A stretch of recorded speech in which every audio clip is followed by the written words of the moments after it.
ఏంట్రా అమ్మాయి లవ్ చేతరా? తన ఆ మాట చెప్పకుండా ఉంటే గ్యారంటీగా లవ్ చేసేవాడిని. ఏమంది? నచ్చలేదంది. Same dialogue, no difference.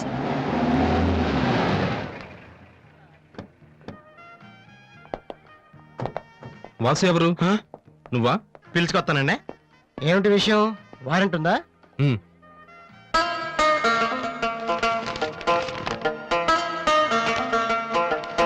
ఏంటయ్యా అది? మన స్టేషనరీ బిల్ సార్. వారంటీకి బిల్లుకి తేడా తెలీదు నీకెందుకురా బిల్డప్? సినిమాల్లో ఇవ్వనండి అరెస్ట్ అనగానే వారెంట్ ఉందా అడుగుతారు కదండి, నేను కూడా అదే ఫాలో అయ్యాను. అంతే. అదిగోండి వాసు. ఎక్స్క్యూజ్ మీ, వాసు అంటే మీరేనా? అవును. కొంచెం మాతో వస్తారా? ఎందుకు? ఏ చెప్తే కానీ రావా? మ్మ్. Sorry sir.